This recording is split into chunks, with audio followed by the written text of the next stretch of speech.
আমি এখনো মনে করি যে যদি জার্নালিস্টের পকেট খুব ভারী হয়ে যায় তাহলে জানতে হবে সেই জার্নালিস্ট আর জার্নালিস্ট নেই, সাংবাদিক নেই, সে রাজনীতির ছাতার তলায় চলে গেছে বা তার অন্য কোনো ইনকাম রয়েছে, সোর্স অফ ইনকাম।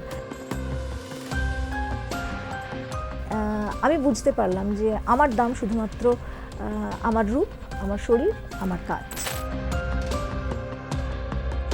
কম্প্রোমাইজ হ্যাঁ, অল্প বয়সে তো প্রচুর এসেছে। মোদি না মমতা, কার ভাষণ শুনতে ভালো লাগে? মমতা বন্দ্যোপাধ্যায়, আমার খুব মুড যখন খারাপ থাকে মমতা বন্দ্যোপাধ্যায়ের রিলস আমি দেখি, আমার খুব ভালো লাগে, এন্টারটেইনিং। এই যে ফুড প্যাকেট দেওয়া জার্নালিস্টদের, আরে ভাই তারা স্লেভ নয়, তোমার ইন্টারভিউ নিতে এসছে। কিছু কিছু জার্নালিস্টের জন্যও এটা হয়েছে। আমার জীবনটাও সেরকম।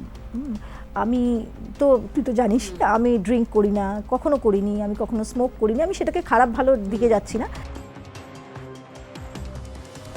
যদি কখনো ভোটে দাঁড়ানোর সুযোগ হয় বা অফার আসে, কোন পার্টিকে চুজ করবে? তো কি মনে হয় 26-এ কি হবে? পরিবর্তন ইজ অলওয়েজ গুড। বড় বড় কাজ করছি, মানে কি করিনি যেগুলো হয়তো বাঁধিয়ে রাখার মতন।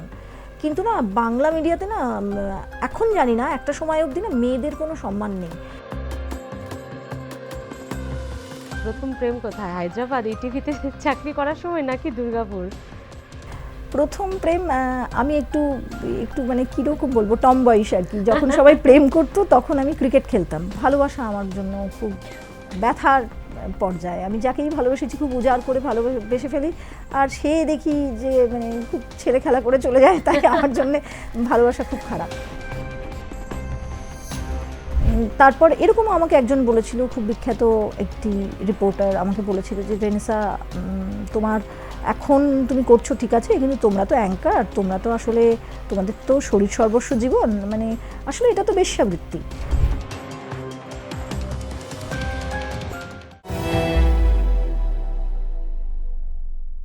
নমস্কার, আমি স্মৃতি। শুনবো তোমায়। আজ আমরা এমন একজনের কথা শুনবো যার কথা একসময় গোটা বাংলা শুনেছে, একসময় শুনেছে ব্র্যান্ডেড চ্যানেলের মধ্য দিয়ে। সকালে উঠে হঠাৎ করে কোনো খবর আপনার কানে এসেছে, টিভি খুলেই যার কথা, যার আওয়াজ আপনারা দেখতে পেয়েছেন বড় বড় ব্র্যান্ডেড চ্যানেলে একের পর এক। হ্যাঁ, সেই মানুষটি আজ আমাদের সঙ্গে, কিন্তু কেন নেই তিনি আজ সেখানে? কেন আজ নিজের জগৎ তৈরি করলেন? রাজ্য পলিটিক্স থেকে এত দূরে গিয়ে একদম অন্য রকমের সাবজেক্ট কেন চুজ? এই এতগুলো বছরে কি পেলেন সাংবাদিকতা করে? সব কিছুই জানাবে আমাদের সঙ্গে রেনেসা চক্রবর্তী রয়েছে। নমস্কার। রেনেসা দি, কেমন আছো? ভালো আছি। নিজের মতো করে আছো? শান্তিতে আছি। শান্তিতে আছি, বাহ। রেনেসা দি, প্রথমে যেটা বলবো যে একের পর এক ব্র্যান্ডেড চ্যানেল, দীর্ঘ বছর, মানে 1-2 মাস, 1-2 বছর, 5 বছর নয়, বছরের পর বছর, বছরের পর বছর। তো সেই চ্যানেলগুলো ছেড়ে দিয়ে mythology by Renaissance, podcast by Renaissance কেন? এর একটা হিস্ট্রি আছে। প্রথমত আমি তুই বলছি, আমরা যেহেতু তোকে তুই বলি। প্রথমত যখন কাজ করতে শুরু করি সেটা 2005, আর মেন স্ট্রিম মিডিয়াতে ছিলাম 2023-এর জুলাই পর্যন্ত। তো জার্নিটা যে খুব ভালো তা ছিল না, চড়াই উতরাই। এবং সেটার পরে আমি চাকরিটা ছেড়ে দেওয়ার পরে সেই সময় আমার একটা প্রবলেম হয়েছিল, আমার একটা শরীর খারাপ হয়েছিল। তো আমি এখানে খুব ডিসক্লোজ করছি না, কিন্তু মানে মরণ বাঁচন সমস্যা হয়েছিল। এবং সেই সময় আমি 1 মাস নিজেকে একটু সরিয়ে নিই মিডিয়া থেকে, কিন্তু তখনও চাকরিটা করছি। লাস্ট যে চ্যানেলে ছিলাম, হঠাৎ দেখলাম যে আমার চ্যানেল, সত্যি আমি মেল করে জানালাম চ্যানেলও আমাকে খুব সহানুভূতি জানালো, আমার কি হেল্প লাগবে সেটাও জিজ্ঞেস করলো থ্রু মেল, এবং ফোনেও আমার অনেক ব্যবস্থা করে দিল যাতে আমার ছোট শিফট হয়। কিন্তু তারপর যখন দেখা গেল যে না, আমার রোগটা অত মারাত্মক নয় এবং আমি সেটাকে ছোট করে আনতে পারি, এরকম একটা সিচুয়েশন হলো। সেই সময় চিকিৎসার প্রয়োজন হলো। চিকিৎসা যখন করালাম তখন দেখলাম আমার চ্যানেল আমার মাইনে কেটে নিল। তো সেই সময় যেহেতু আমার শরীরটা খুব খারাপ, আর আমাদের তো আর এক্সট্রা কিছু ইনকাম থাকে না জার্নালিস্টদের, আর আমি এখনো মনে করি যে যদি জার্নালিস্টের পকেট খুব ভারী হয়ে যায় তাহলে জানতে হবে সেই জার্নালিস্ট আর জার্নালিস্ট নেই, সাংবাদিক নেই, সে রাজনীতির ছাতার তলায় চলে গেছে বা তার অন্য কোনো ইনকাম রয়েছে, সোর্স অফ ইনকাম। তো সেই কারণে আমি তো সেটা কখনো করিনি, স্ট্রাগল করেই বড় হয়েছি। পয়সা যে খুব বিশাল জমিয়েছি জমাইনি বলতে গেলে সেরকম। তো পকেট ফাঁকা জার্নালিস্টদের নাম হয়, গ্ল্যামার হয়, কিন্তু পয়সা হয় না। তো সেরকমভাবেই চলছিল এবং আমি দেখলাম যে আমার চ্যানেল আমাকে সাহায্য তো করলো, বললো তো সাহায্য করব, অনেক কিছুই বললো, দাবি করলো, সহানুভূতি জানালো, কিন্তু মাইনেটা কেটে নিল। এবং সেই মাইনের দাবি যখন জানালাম সেটা খুব দোষ হলো। এবং 2 মাস লড়াই করার পর, লড়াই মানে মেল করছি, বলছি, কিছুতেই কোনো কিছুতে কাজ হলো না। কিন্তু আমার তখন খুব আউটডোর ডিউটি হতো, মানে আউটডোর মানে আমি খুব বাইরে বাইরে ট্রাভেল করতাম।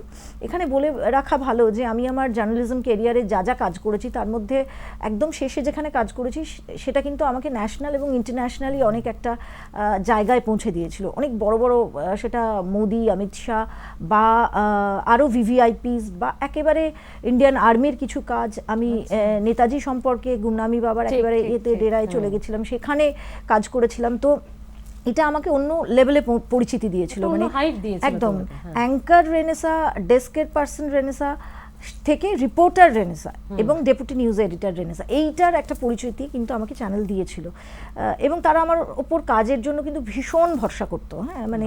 এবং আমার মালিক আজও অবধি আমাকে ভীষণই ভালোবাসেন, কিন্তু মালিকের পরের অনেক স্তর থাকে, তো সেখানে একটা সমস্যা হয়।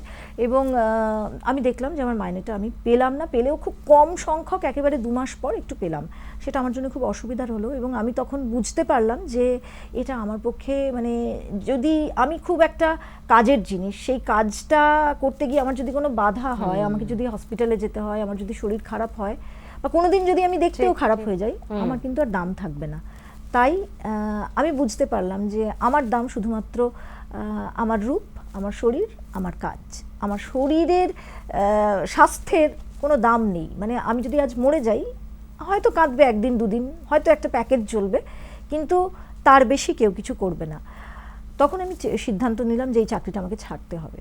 তো আমি জার্নালিজমের পাশাপাশি, এটাই ডিগ্রি করার পাশাপাশি আমি মাস্টার অফ সোশ্যাল ওয়ার্ক নিয়েও পড়াশোনা করলাম। তারপরে তখন চলছিল পড়াশোনাটা, ওই সূত্রেই আমি একটা কাজ পাই এবং আমি সেটার অফারটা একদমই আর দেরি করলাম না, যদিও সেটা দিল্লিতে ছিল, পরিবারকে ছেড়ে যাওয়ার বিষয় ছিল, আমি সেখানে চলে গেলাম। এবং ওখানে গিয়েই আমার আন্ডারে আমার কিছু সহকর্মী ছিল যারা প্রত্যেকেই নন বেঙ্গলি, পাঞ্জাবি, ইউপির, যারা কিন্তু আমাকে ভালোবাসার মানে বুঝিয়েছিল এবং যারা আমাকে আঁকড়ে ধরেছিল, আমার কথার তাদের কাছে দাম ছিল।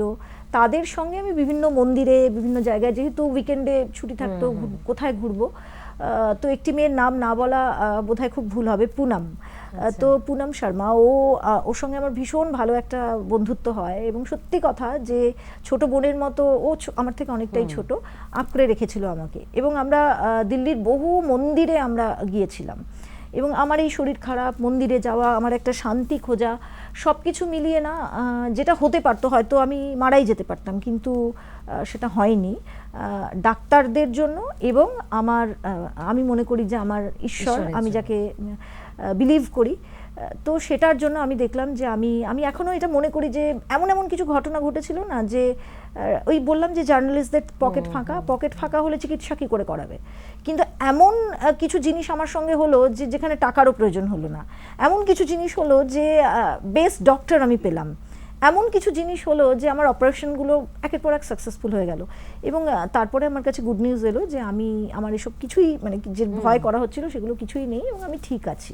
তো সেখান থেকে কি মাইথোলজি বাইরে, এবং সেখান থেকে আমার মনে হলো যে আমার সনাতন ধর্ম, আমার হিন্দু ধর্ম, সেটা আসলে কতটা সত্যি, কতটা বিশ্বাসযোগ্য এবং আমরা যারা মানি না তারা কতটা ভুল করি।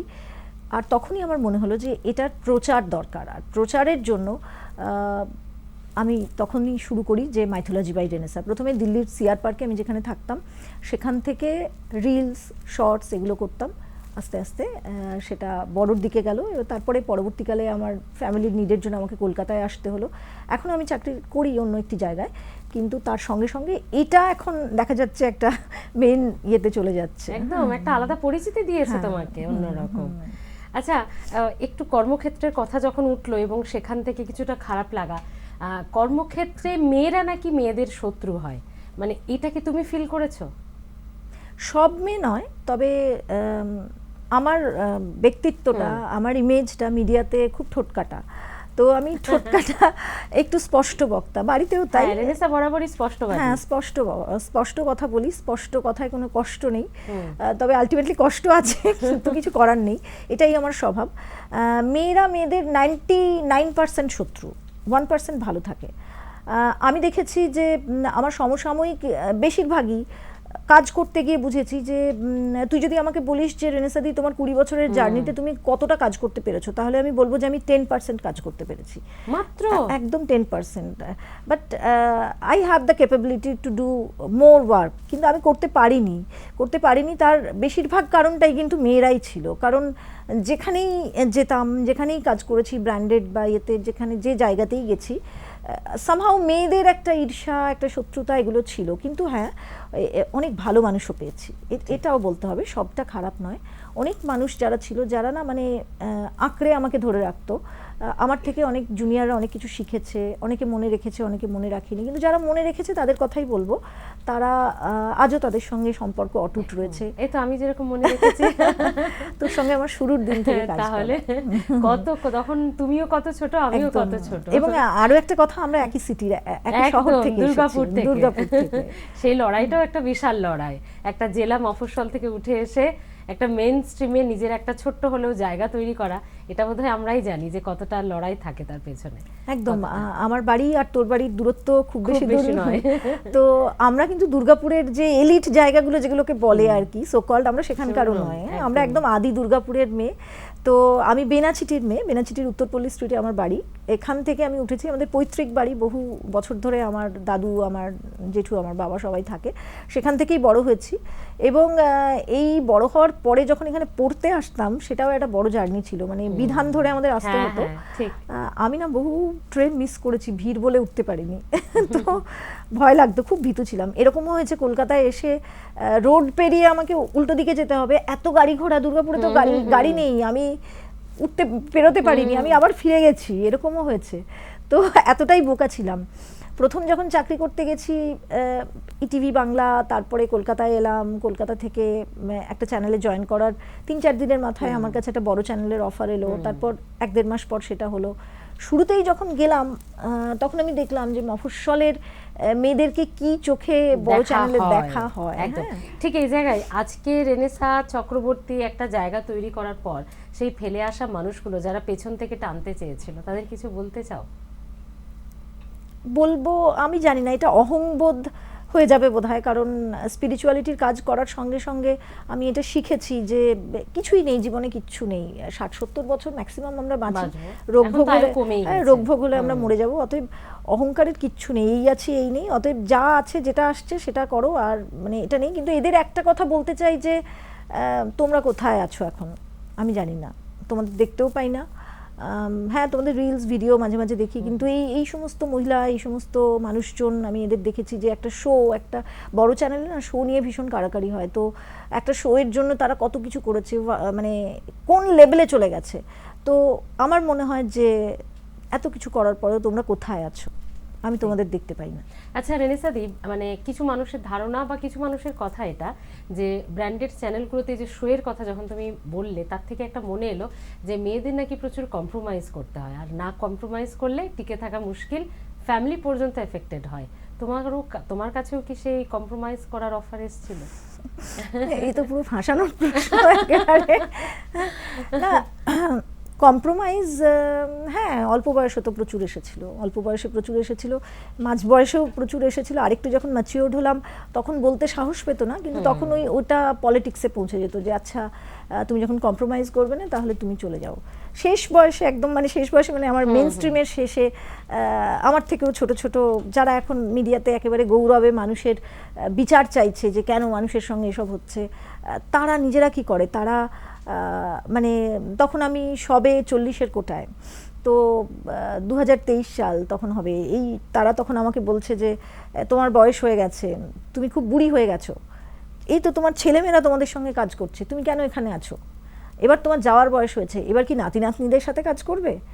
তো এটাই, এইবার এই ধরনের লোকেরা, এই ধরনের মানুষেরা কি করে জার্নালিস্ট হয়, কেন মালিক পক্ষ তাদের কোনো খোঁজ রাখে না, এগুলো একটু আমার মনে হয় দেখা উচিত। এবং মিডিয়া ইন্ডাস্ট্রিতে HR নামক যে জিনিসটা আছে, এটা এটা কি খায় না মাথায় দেয় আমি জানি না, এদের কিছু কাজও নেই, আই ডোন্ট নো। এবং মানুষকে রীতিমতো শোষণ করা হয়। আমরা তো একটা যাই হোক ভালো, যেহেতু অনেকদিন আগে থেকে শুরু করেছিলাম, ভালো স্যালারি পেয়েছি, বা কিন্তু আমার যে জুনিয়র আমি তাদের দেখেছি 3,000 4,000, এটা কোনো স্যালারি? একদমই তাই। আমি এই প্রশ্নটাই আসতাম তোমার কাছে, যে এখন যা লাইফস্টাইল, স্কুলিং এবং ওষুধপত্রের, মেডিসিনের যা খরচ, তাতে কি এই বাংলাতে যে প্যাকেজগুলো দেওয়া হয় শুরুতেই বা বেশ কিছুদিন পরেও 5,000 10,000 12,000, এগুলোই কি একটা অন্তত বাড়ি ভাড়া দিয়ে একটা মানুষের সংসার চলতে পারে? এবং সেটাতেও ডিসকন্টিনিউ। হ্যাঁ, সেটাতেও ডিসকন্টিনিউ। discontinue। সেটাও যে একদম প্রপার টাইমে পাচ্ছ সেটাও নয়। না, এটা এটা রীতিমতো শোষণ চলে। এই শোষণটা জেনে বুঝেই করে। আমি বলবো না যে শুধু ছোট চ্যানেলগুলোতে, বড় চ্যানেল যখন আসে না, আমি তো অনেক বড় চ্যানেলের একেবারে শুরুর দিকে ছিলাম, এই শুরুর দিকে আমি দেখেছি কিন্তু মালিক পক্ষের কিন্তু এতটা অনীহা থাকে না, তারা কিন্তু মার্কেটটা জানেও না, কিন্তু ওই একটা হোমরা চোমরা লোক, সে হঠাৎ করে কিরকম যেন ওই মাঝে মানে মিডিয়েটর যারা, মিডলম্যান, তারা চলে গেল, এবং তারা গিয়ে ভালো লোকগুলো কোথা থেকে বেশ কোথায় হাওয়া হয়ে গেল। এবং মালিক পক্ষের নিশ্চয়ই একটা দোষ থাকে যে তারা কান দিয়ে দেখে, তো চোখ দিয়ে দেখে না, তখন ওরা চলে যায় এবং বলে দেয়, আরে বাবা, আমি নিজে শুনেছি এগুলো, আরে বাবা আমি তোমাকে, আরে তুমি কেন 20,000 30,000 করে মাইনে দেবে, আমি বলছি 7,000 6,000-এ পেয়ে যাবে। এবং তারপর কিছু যোগ্য কিছু অযোগ্য এরকম মানুষ এনে ভরিয়ে দেয়, ভরিয়ে দিয়ে আজকাল তো ইন্টার্ন কালচার, ইন্টার্নশিপেই হয়ে যাচ্ছে, হ্যাঁ 5,000 6,000-এর চ্যানেল চলে যাচ্ছে, এক্সপিরিয়েন্সের কোনো দরকার নেই, দামও নেই, সেই কোয়ালিটি প্রোডাকশনই তো দরকার নেই। আচ্ছা, এই জায়গাতেই মানে একটু এই চ্যানেলের থেকে বেরিয়ে এসে যদি ইউটিউবে আমরা ঢুকি, কোয়ালিটির কথা যখন উঠলো, সেই রেস থেকে বলতে চাইবো যে গাধাকে পিটিয়ে ঘোড়া বানিয়ে মোটামুটি বিক্রি করাটাই নাকি সফল সেলসম্যানশিপ। তো এই কন্টেন্ট ক্রিয়েটাররাও কিছু কিছু ক্ষেত্রে, সবাই বলবো না, অনেকে খুব ভালো রিসার্চ ওয়ার্ক করেই কাজ করছে, তো কিছু কিছু জায়গায় কন্টেন্ট ক্রিয়েটাররা কি তাই সেই গাধা পিটিয়ে ঘোড়া বিক্রি করছে? অ্যাকচুয়ালি ভারতবর্ষে না, মানে বিশেষ করে এটা আমার ব্যক্তিগত ধারণা, আমি ভুলও হতে পারি, ভারতবর্ষ এবং বাংলায় দর্শকদের না একটা, আমি বলবো না যে শিক্ষিত হলেই যে সে ভালো কন্টেন্ট বুঝবে তা নয়, খুব হয়তো তার প্রথাগত শিক্ষা নেই কিন্তু তবুও সে কন্টেন্ট বোঝে, এরকম মানুষ আছে। কিন্তু বাংলায় না ওই একটা হুজুগে ব্যাপার আছে, বৌদি রান্না করছে, বৌদি নাইটি পরে ঘুরছে, দাদা এলো, যা ভাসুর, ভাইয়ের ডিভোর্স হয়ে গেল, দাদার ডিভোর্স হয়ে গেল, ডিভোর্স আদেও হলো কি হলো না, না কি হলো, এইসব চলেই যাচ্ছে। কিন্তু এটা ফেক না সত্যি নাকি ভিউয়ারশিপ টানারিয়ে মানুষ এত বুঝতে চায় না, এই জন্যে এরকম খারাপ কন্টেন্ট বাংলায় চলছে। কিন্তু আমি ব্যক্তিগতভাবে বিশ্বাস করি ভালো ভালো কাজ প্রচুর হচ্ছে। আমি নাম করেই বলতে চাই যে আমাদের মধ্যে একটি মেয়ে, আমার বন্ধু কুনাল, কি ভালো কন্টেন্ট করে, হ্যাঁ কুনাল আমাদের কাছে একটা পথপ্রদর্শক, তো এবং মানুষ হিসাবেও কত ভালো। তো কুনাল বোস, আয়াম বোসের, আমি অরিজিতের কথা বলবো, পডকাস্ট বাই অরিজিৎ চক্রবর্তী, সৌরভ কত ভালো কাজ করছে, এবং আমাদের একটি মেয়ে ঝিলম কত ভালো কাজ করছে। তো এবং ব্যক্তিগতভাবে আমি ঝিলমের সাথে কথাও বলেছি, কত ডাউন টু আর্থ। কুনালকে তো আমাদের বন্ধু, ঠিক আছে, ওর সাথে আলাদা ব্যাপার, আমাদের একই সঙ্গে প্রায় বড় হয়ে ওঠা। তো এখানে কিন্তু রিসার্চ হচ্ছে, ওদেরটাও ভিউ হচ্ছে। আবার এই যে যারা এই ভ্লগ এসব করছে, তাদের মধ্যেও খারাপ একটা প্রবণতা আছে, আবার ভালো প্রবণতাও আছে। শিবাজি এক্সপ্লোরার, শিবাজি, কৌশিক, মানে এদের কথা আমি মন্ত্রমুগ্ধের মতন সকাল থেকে শুনি। শিবাজিদার একটা কথা শুনলেই মন ভালো হয়ে যায়, কি বলে সেটার আগে মানে গলাটার মধ্যে এত অদ্ভুত একটা আকর্ষণ। তো আমার মনে হয় ভালো কাজ হচ্ছে, মানুষ ভালো কাজের দিকে যাচ্ছে, কিন্তু খারাপ কাজটা না হুজুগ থাকবে না, বেশি দিন থাকবে না। তো তোমার সাবজেক্টটা, তোমার কন্টেন্টটা এটা চুজ করার কেন সেটা তো বললে, তোমার কি মনে হয় যে এটাও হাওয়া, এই মাইথোলজি নাকি এর মধ্যে বিজ্ঞান আছে, এর মধ্যে সায়েন্স আছে, এটা ভবিষ্যতে সত্যি মানুষ ভালোভাবেই নেবে?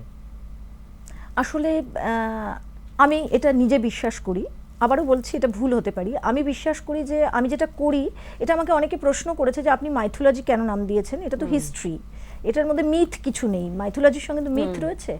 তো আসলে আমি এটা প্রথমে নামটা দিয়েছিলাম কারণ ইউটিউবে একটা সার্চ ইঞ্জিনের ব্যাপার থাকে, যেহেতু এটা এখন আইডেন্টিফাইড হয়ে গেছে, ইউটিউব বুঝে গেছে যে মাইথোলজি বাই রেনেসা, তাই এটাকে আর চেঞ্জ করা যাবে না। কিন্তু এটার সঙ্গে রেনেসা যেহেতু আছে হিস্ট্রি রিলেটেড, তো আপনারা ধরে নিতে পারেন।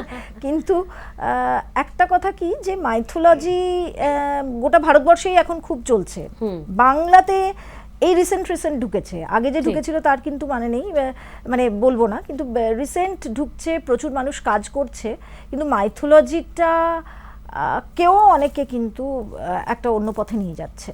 মাইথোলজিটাকেও অনেকে না জেনে না বুঝে, গেস্ট কে আসবে, কে কথা বলবে, কে কথা বলবে না, কে জানে না জানে, এটারও রিসার্চের দরকার রয়েছে। যদি সেটা না করতে পারে তাহলে আজকে টিভি ইন্ডাস্ট্রি যেমন স্যাচুরেটেড হয়ে গেছে, একই কন্টেন্টের উপর 10টা লোক যদি কাজ করে তাহলে এটাও স্যাচুরেটেড হয়ে যাবে, এবং এই ইন্ডাস্ট্রিটাও কিন্তু বেশি দিন চলবে না।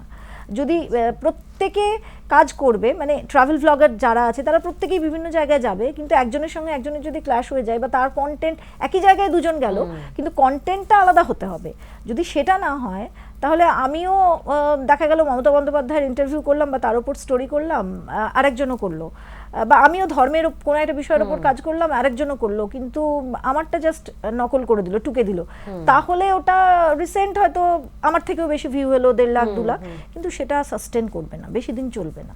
আচ্ছা, তোমার এটা কি মনে হয় যে আগামী দিনে মানুষ আর টিভি দেখবে না, বা একদম তথাকথিত মিডিয়া 2-1টা হাউস ছাড়া, এটা মাঝে মধ্যে শোনা যায় যে এসব নাকি চলবে না, ডিজিটালি ভবিষ্যৎ, তোমার কি এটা মনে হয়?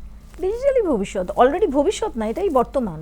ডিজিটাল তো বর্তমান, কিন্তু ডিজিটালটাও থাকবে না, কারণ আমার মনে হয় ডিজিটালটাও চেঞ্জ হবে, এআই এসে গেছে, এরপরে এমন কিছু হয়তো আসবে যেটা, সেদিনই আমি কোথায় শুনছিলাম যে এআই নিয়ে, মানে এখন একটা অ্যাপ আসছে ভাসিনি, এরপরে এআই এমন এমন কাজ করছে যে আমরা হাতের ওপর এরকম নকশা কাটবো, আমরা পুরো স্ক্রিন দেখতে পাবো, এরকম নাকি কাজ আসতে পারে। তো আমরা জানি না মানুষের কর্মসংস্থান কি কমে যাবে সে জায়গায়, নতুন ভাবে গড়ে উঠবে, এই যে প্রথাগত যে কাজগুলো চলছে সেটা থাকবে না। এআই একটা বিপ্লব, একটা রেভলিউশন, মানে আমরা যেমন রেডিও থেকে টিভি দেখেছি, সাদা কালো টিভি থেকে কালার, হ্যাঁ, তো সেটা দেখতে হবে। আর আমার মনে হয় না যে টিভি আর 3-4 বছরের মধ্যে থাকবে, হয়তো চ্যানেলগুলো থাকবে, কারণ তারা তো অলরেডি ডিজিটাল খুলে নিয়েছে, তারাও তো শিফট হচ্ছে, কিন্তু তাদেরও বুঝতে হবে যে আমি ওই রোজ 10টা লোক বসিয়ে চিৎকার চেঁচামেচি করাবো, আর ওই একই মুখ একই তারা আসবে, খায় না মাথায় দেয় কি কাগজে কি সব টোকে, আর বসে বসে একই কথা বলে, গেস্ট রুমে গিয়ে খাওয়া দাওয়া করে তারপর চলে যায়। এদের কি পলিটিক্সেও কি অবদান আছে, বা এরা কেন আসে, কি করে, আই ডোন্ট নো। তো এই ধরনের কন্টেন্ট দেখালে হবে না, তুমি যাকে নেবে তার উপর রিসার্চ করো, তাকে নিয়ে কথা বলো, তোমার মানুষ শুনবে, কিন্তু তুমি মানুষকে বোকা বানাবে ভাই জনতা জনার্দন, বেশি দিন বোকা বানাতে পারবে না। তাই তুমি টিভি ইন্ডাস্ট্রির বড় বড় ঘন্টা খানেক ধরে যারা কাজ করেছে তারাও হারিয়ে যাচ্ছে। বাহ, খুব ভালো রিলেট করলে কিন্তু। আচ্ছা, যদি একটু এই পলিটিক্সে যখন ঢুকলাম, মোদি না মমতা, কার ভাষণ শুনতে ভালো লাগে? রেনে স্যার কার ভাষণ শুনতে ভালো লাগে? আমি খুব সামান্য মানুষ, আমার শোনা না শোনায় কি যায় আসে বল, কিন্তু মমতা বন্দ্যোপাধ্যায়, আমার খুব মুড যখন খারাপ থাকে মমতা বন্দ্যোপাধ্যায়ের রিলস আমি দেখি, আমার খুব ভালো লাগে, এন্টারটেইনিং।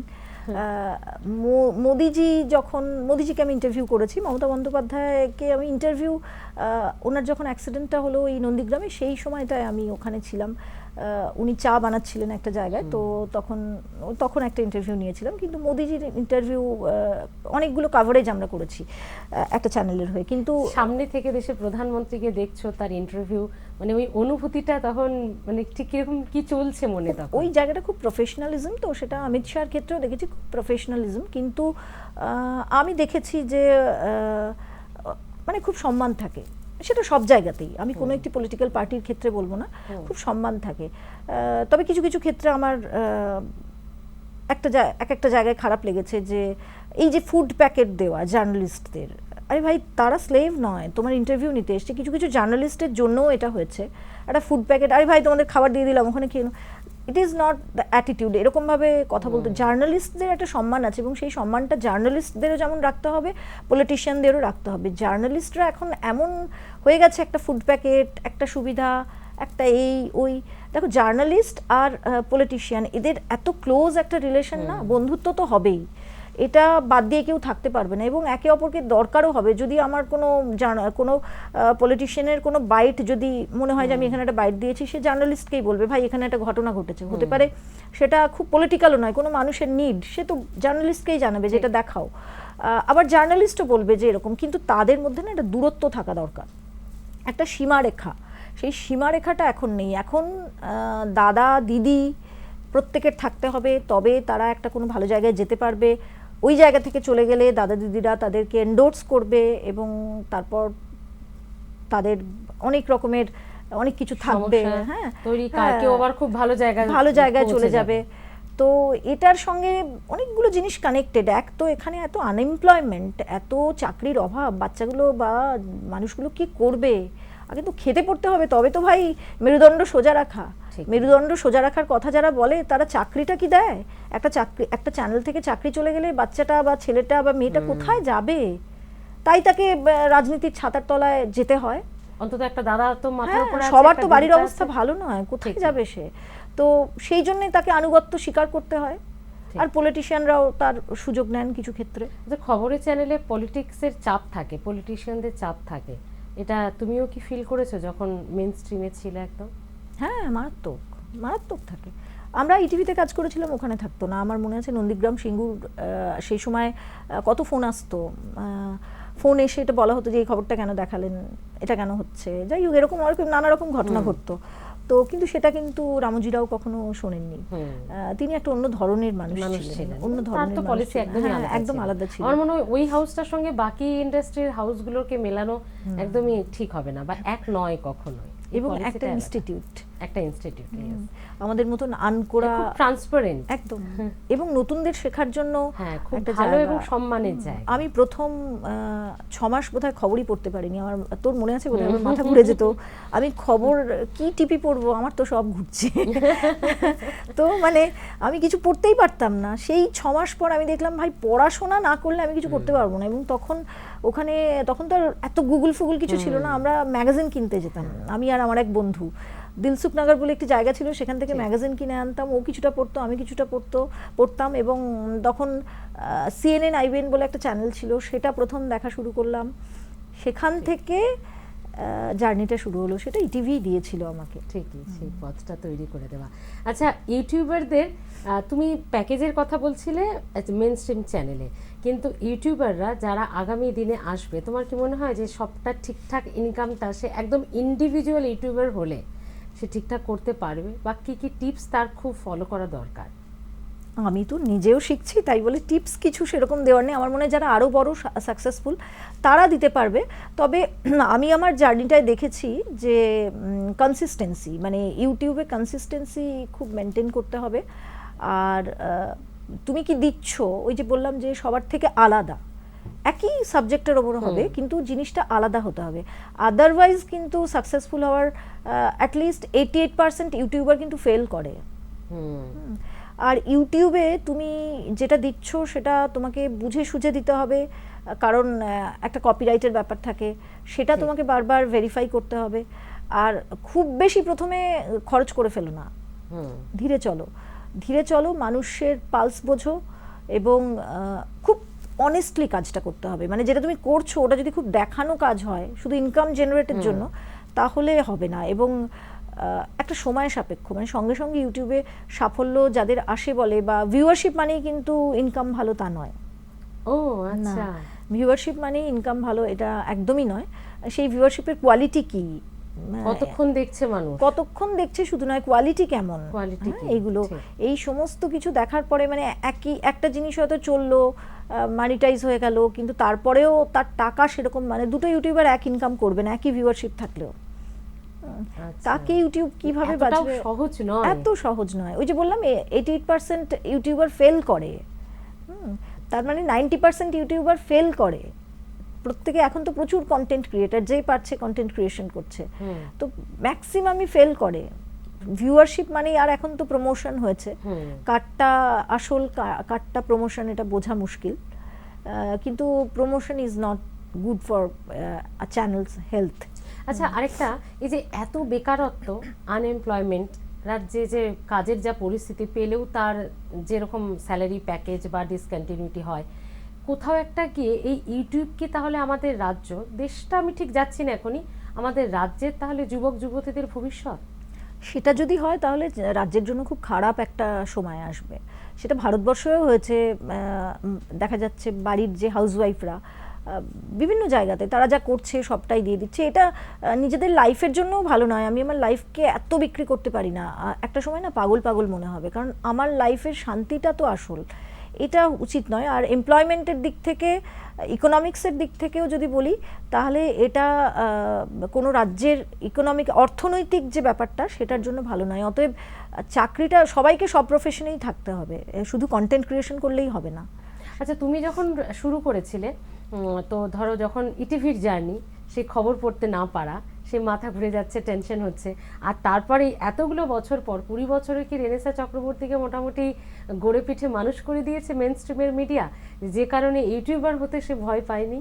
হ্যাঁ, তা তো বটে। 6 মাস আমার খুব খারাপ গেছিলো। ইভেন ইটিভির সময়টাই খুব একটা স্ট্রাগলিং পিরিয়ডই ছিল। আমি বলবো যে মানে ওয়ার্স্ট অ্যাঙ্কার হিসাবে আমি একেবারেই পারিনি। অতএব আজকালকার ছেলেমেয়েদের যখন দেখি তারা আসে, ভয় পায় খুব, আমি তাদের সবসময় বলি, ওরে বাবা, আমি তো পড়তেই পারিনি রে, তোরা তো পড়তে পারছিস। সেটার একটা কারণও ছিল যে মানে খুব ভয় দেখানোর একটা ব্যাপার থাকতো। হ্যাঁ, মানে সিনিয়রদের থেকে আমরা সেরকম হেল্প কিছু পাইনি। বড় এত ভয় দিয়ে না, মানে একটা বাচ্চাকে যদি বড় করতে গিয়ে, ওখানে তো আমরা ছোটই তখন, এবং সবকিছু ছেড়ে গেছি, নিজের চেনা শহর, চেনা রাজ্য, সবকিছু ছেড়ে ওখানে গেছি। এত ভয় দেখানোর কোনো প্রয়োজন, ওটা এমন কিছু নয়। মানে আমার মনে আছে আমি একটা লাইট অফ করে ফেলেছিলাম। আমি তো জানতাম না, বা প্রতিদিন এসে স্টুডিওতে, এই যে নিচের স্টুডিওতে আমাদের একটা লাইট থাকতো, তো সেই লাইটটা অফ করে ফেলেছিলাম। সেই ভয়ে আমি অজ্ঞান হয়ে গেছি। তো এইরকম ছিল। আমি খুব ভীতু, এমনিতে আমি খুব ভীতু প্রকৃতি। হ্যাঁ, তো সেই জায়গায় দাঁড়িয়ে যখন ইউটিউব করলে, তখন মানে সেরকম ভয় বা চ্যালেঞ্জ কিছু মনে হয় না? আমি এতদিনে আমার আর, যখন আমি কলকাতায় এসেছিলাম তারপর থেকে আমার আর কোনো ভয়ই লাগেনি। আমি যখন ওই ইটিভিতে তো আমাকে 5 মিনিটের খবর কি আধ ঘন্টার খবর পড়তে হতো, বা ভোটের দিনে 24 ঘন্টা। কিন্তু যখন কলকাতায় এসেছিলাম, কিছু প্রথম মানে খুব ভালো সাংবাদিক, যারা না মানে আমার মেন্টর হিসেবে কাজ করেছিলেন, একদম নিঃস্বার্থ মানুষ। তো এইরকম সাংবাদিক 2-1জনকে আমি পেয়েছিলাম, যারা না মানে আমাকে একদম কি পড়তে হবে, কতটা পড়তে হবে, কিভাবে লাইভ করতে হবে, এটা শিখিয়ে দিয়েছিল। ওই যে জার্নিটা শুরু হয়েছিল, আস্তে আস্তে যখন আমি শেষের দিকে, আমার মেন স্ট্রিমের যখন শেষের দিকে, আমি নিউজটাকে খুব এনজয় করি। মানে আমি এমনি মানুষ, ভীষণ ভীতু, আমি ক্যামেরার সামনে আমি পুরো আলাদা। এবং আমি কোনো খবর ফিল না করে যে খবর আমি পড়ে, আমি সে খবর পড়তে পারি না। আমাকে যদি তুমি টিপি পড়তে বলো, আমি পড়তে পারবো না মানে আমার ভালোই লাগবে না। হ্যাঁ, এখনও আমার কাছে প্রচুর অফার আসছে, তো সেই জায়গাতেও আমি বলে দিয়েছি আমি পারবো না। আমি টিপি রিডার হয়ে কোনোদিনই ভালো নই। তো আমাকে তুমি কোনো একটা ইস্যু দিয়ে দাও, আমি সেটার ওপর বিশ্লেষণ, কিন্তু ওই কারুর শেখানো ওই 4টে লোক নিয়ে আমার আর ইচ্ছে নেই। যখন ইউটিউব শুরু করলাম, তখন তো আমি একটা খোলা ক্ষেত্র পেলাম, কারণ যেটা আমি করতে চেয়েছিলাম, আমার রিসার্চ, তখন আমার টিমও নেই, এখন যেমন একটা ছোট টিম হয়েছে, আমার রিসার্চ, আমার আইডিয়া, এবং আমি কতটা কি দেব, আমি কি ভাবছি, কোন টপিক বাছবো, এই সমস্ত কিছুর ওপরেই ইউটিউবের সাকসেস নির্ভর করে। তো আমার মনে হলো যে আমি সেটা খুব এনজয় করে করতে পারলাম, আমার ভালো লাগা দিয়ে করতে পারলাম। এবং এই যে আমি মাইথোলজির জার্নিটা আমার শুরু হয়েছে ইউটিউবে, সেটা কিন্তু আমি খুব মানে আমার জীবনটাও সেরকম। আমি তো, তুই তো জানিস, আমি ড্রিঙ্ক করি না, কখনো করিনি, আমি কখনো স্মোক করিনি, আমি সেটাকে খারাপ ভালোর দিকে যাচ্ছি না। তো আমার জীবনটাই খুব সিম্পল, খুব সাদামাটা। এখন পুরোটাই স্পিরিচুয়াল। আমি সকালে উঠে আমার 2-3 ঘন্টা আমার পুজোর দিকেই যায়। তো আগে আমি পুজো করি, আমার পুজো না করলে, এই স্টুডিওতে আসার আগেও আজকে মানে পুজো সেরে তবে আমি আসবো, কারণ আমি মনে করি এটার মধ্যে বিজ্ঞান আছে। এটা ওই পুজো করছি মনে মনে বলছি, এটা না, আমাদের সনাতন ধর্ম আসলে বিজ্ঞান। প্রত্যেকটা জিনিস, সকালে উঠে তুমি সূর্য প্রণাম করো, আমি রোজ সূর্য প্রণাম করি। কেন করি? সূর্য প্রণাম করে অনেকে নাস্তিকরা বলবে ওটা তো একটা এমনি কি ব্যাপার, আপনি কি বলছেন, হ্যাঁ এখন তো এত কিছু হয়ে গেছে। আরে ভাই, সূর্য একটা নক্ষত্র, আমরা গ্রহ, তা নয়। সূর্য থাকে বিজ্ঞান হিসাবে যদি ভাবো, আমাদের ঋষি মুনিরা যেটা ভেবেছিলেন, সূর্য থেকে আমরা কি নিই? Vitamin D. এখন আমাদের পায়ে ব্যথা, গায়ে ব্যথা, আমাদের ক্যান্সার, হাঁটু ব্যথা, এর মূল কারণ কি? B12, vitamin B12 and vitamin D. তাহলে এই ভিটামিন এবং আমাদের এই ভিটামিন ডিটা আমরা কোত্থেকে পাই? সূর্য। তুমি সকালবেলা উঠে স্নান সেরে যতটা পারবে তোমার কোনো পোশাক খোলা থাকবে সেরকম জায়গায় তুমি প্রণাম করবে সূর্যকে, যে তোমার জীবনের আধার, শালক সংশ্লেষ বলো, যাই বলো, সবটাই তো সূর্য।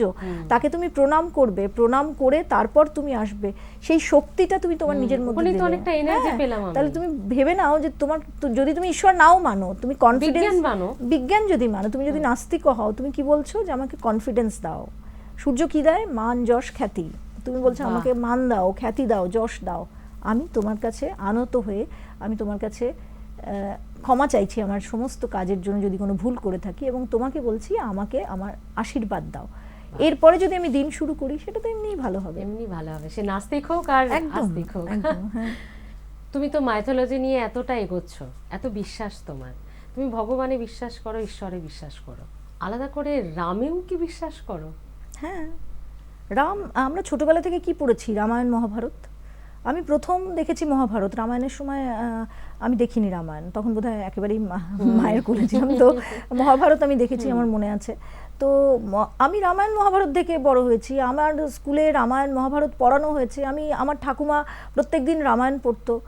কিন্তু কই আমাকে তো কেউ কোনো, এখন একটা চল হয়েছে না যে তুমি রামের নাম নিলেই বাবা BJP মানে, হ্যাঁ, আমি যদি একটু রামায়ণের গান ফান দিয়ে যদি কিছু রিলস দিই বা কিছু দিই, সঙ্গে সঙ্গে আরে আপনি Comment তো আসে। বিজেপির দালাল। কেন ভাই বিজেপির দালাল কেন? কেন আমি রাম, রাম শব্দটাই, রাম নামটা নিলেই বলে যে মুক্তি পূর্ণ হয়। হয়। হ্যাঁ, মুক্তি শুধু রাম। তুমি হনুমান চালিসা পড়লে আগে যদি রাম নাম নাও তাহলে তোমার বলা হয় যে মুক্তি হয়। তুমি যে যখন মারা যায় কেউ, রাম নাম সত্য হয়, তাহলে কেন রাম নামটা নেওয়া হয়? রাম নামটাই আলাদা। তো আমি আমার ঠাকুর দেবতার কি নাম নেব সেটাও কি কেউ ঠিক করে দেবে নাকি? এ তো অদ্ভুত। আমি তো রাম নাম নেবই। তো রাম আমার কাছে দেবতা, রাম কোনো দলের কেউ নয়। সেটা কেউ বানিয়েছে কে না বানিয়েছে আমি জানি না, কিন্তু রাম আমার দেবতা, সীতা আমার কাছে লক্ষ্মীর স্বরূপ। অতএব এদের আমি ছোট থেকে দেখেছি, আর এদের নাম নিতে আমার একটুও লজ্জা নেই, একটুও ভয় নেই। বাহ। আর এখানে যখন একটু পলিটিক্স হালকা করে ঢুকে গেল, যদি কখনো ভোটে দাঁড়ানোর সুযোগ হয় বা অফার আসে, কোন পার্টিকে চুজ করবে? আমি এখনো এসব নিয়ে ঠিক কিছু করিনি, কিন্তু এখনো পর্যন্ত দু এক জায়গা থেকে মেন স্ট্রিম ছাড়ার পরে তাদের হয়ে প্রচার করার একটা মানে আমার মাধ্যমে বা বিভিন্ন জায়গায়, আমি এত ক্লিয়ার করে বলছি না, এসেছিল, কিন্তু আমি সেগুলো রিজেক্ট করেছি, আমার ইচ্ছে হয়নি এখনো পর্যন্ত। তবে আমি প্রত্যেকটা মানুষের, কেউ যদি বলে আমি রাজনীতি করি না, এটা ভুল কথা। প্রতিটা মানুষের রাজনৈতিক বিশ্বাস আছে। যদি তার রাজনৈতিক বিশ্বাস না থাকে সেটাও একটা বিশ্বাস। তো সেই বিশ্বাস আমার নিশ্চয়ই আছে, কিন্তু আমি এখনো পর্যন্ত রাজনীতির কথা ভাবিনি, কারণ রাজনীতি করতে গেলে আমি বিশ্বাস করি যেগুলো করতে হয় সেটা আমার পছন্দ নয়, আমি পারবো না আমার মনে হয়। একদম যখন মেন স্ট্রিমে ছিলে সেই জায়গা থেকে একটু, তার মানে রাজনীতিতে নেই যথেষ্ট এখনো তুমি নাড়াঘাটা করো এবং রাজ্যের খবর দেশের খবর রাখো, এটা আমি জানি। সেটা আমরা মেন স্ট্রিম থেকে সরে গেলেও পারবো না, এটা বাই হ্যাবিট চলে আসবে। তো কি মনে হয় 26-এ কি হবে? আমি তো গণৎকার নই, আমি জানি না, অ্যাস্ট্রোলজিক্যালি আমি জানি না, কিন্তু কে আসবে কে যাবে আমি জানি না। কিন্তু একটা কথা আমার মনে হয় যে পরিবর্তন খুব ভালো। পরিবর্তন, যে কোনো জিনিসে পরিবর্তন ভালো। এই যে আমি খবর পড়তাম, আস্তে আস্তে আমি নিজেকে সরিয়ে নিলাম, আমার নতুন জেনারেশন আসছে, এরপরে তাদের পরেও আর একটা জেনারেশন আসবে। যে কোনো জিনিসে পরিবর্তন খুব ভালো হয়। নিজে পরিবর্তন হও, নয় কাউকে জায়গা ছেড়ে দাও পরিবর্তন আগামী জেনারেশনের জন্য। আমি আমার নিজের লাইফে এটা বিশ্বাস করি যে পরিবর্তন ইজ অলওয়েজ গুড। বাহ, খুব ভালো উত্তর দিলে, সেটা যারা বোঝার তারা নিশ্চয়ই বুঝবেন। কি জানি, আমি কিছু বুঝিনি, আমি এমনিই বললাম। আর তোমার যদি মানে শুভেন্দু এবং দিলীপ কে বেস্ট লিডার মনে হয়? তাদের বক্তব্য শুনেছো, তাদের স্ট্র্যাটেজি দেখছো, আগে দেখেছো দিলীপ ঘোষ নিজেকে একজন সফল বিজেপির রাজ্য সভাপতি হিসেবে মানেন, বা পরিসংখ্যান যদি দেখি আমরা সেটা তাই হয়েছে, সেই সময় এমএলএ এমপি, আর এখন তো কি মনে হয় কে বেস্ট লিডার? আসলে আমি ওরমভাবে কিছু দেখি না। আমি তো ছোটবেলা থেকে না, মানে রাজনীতি আমার বেশ ভালোই লাগতো, সেই কারণেই সাংবাদিকতায় আসা। মানে ভালো লাগতো বলতে কি, ওরকম তো অত বুঝতাম না, ভাষণ দেখতে। আমার সুষমা স্বরাজকে দেখে বড় হয়েছি আমরা, অটল বিহারী বাজপেয়ীর ভাষণ দেখে বড় হয়েছি আমরা। উনি বলতে বলতে কোথায় যেন হারিয়ে যেতেন, আমরা ভাবতাম আর কি বলবেন না, টিভিটা অফ করবো, এরকম। সুষমা স্বরাজ, ইভেন মনমোহন সিং এর কথাও যদি, হ্যাঁ উনি তো বলতেনই না, যাই হোক। কিন্তু এদের ভাষণ আমার খুবই ভালো লাগতো, আরো অনেকের। তো সেই কারণে আমার মনে হয় যে কি ব্যাপারটা আমি বলতে পারবো না। তো আমি আসলে বাংলার রাজনীতি নিয়ে খুব একটা চর্চা করি না, আমার আমি একটু শান্ত প্রকৃতির মানুষ। আমার এত অ্যাগ্রেশন কোনো জিনিসে আমার কোনো কিছুই ভালো লাগে না। আর সে কারণেই মাইথোলজির জায়গাটা নেওয়া। যে কোনো বিষয়ে আমার অ্যাগ্রেশন পছন্দ নয়। যারা আমার সঙ্গে কাজ করেছে জানে, সবাই বলে যে রেনেসা চ্যানেল কেন ছেড়ে দেয় একটা থেকে আর একটা। অ্যাকচুয়ালি আমার অ্যাগ্রেশনটাই পছন্দ নয়। কেউ যদি খুব বেশি ওই রকম শুরু করে পলিটিক্স, ওই ষড়যন্ত্র, এইগুলো তো মিডিয়াতে খুব কমন। তো আমি ওইগুলো থেকে বেরিয়ে আসতে চাই, কারণ আমার মনে হয় যে ভাই জীবনটা আনন্দ করার জন্য।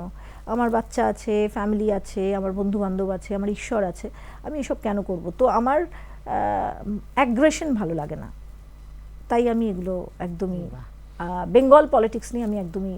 আচ্ছা, আবারও তাহলে একটু অফিস পলিটিক্সে ঢুকি। বেঙ্গল পলিটিক্স থেকে অফিস পলিটিক্সে যখন একটু সূত্র পেলাম, তুমি যে এই কম্প্রোমাইজ করোনি, সেটার জন্য তোমার ফ্যামিলি কি সাফারার হয়েছে? ফ্যামিলিও কি ভুক্তভোগী? হ্যাঁ, ভীষণভাবে ভীষণভাবে ভুক্তভোগী। এরকম প্রতিবাদী মেয়েদের ভালো হয় নাকি? প্রতিবাদী যারা এরকম ঠোটকাটা হয় তাদের কখনো ভালো হয় নাকি? তারা তো একাই চলে। তো সেটা সব জায়গাতেই হয়েছে।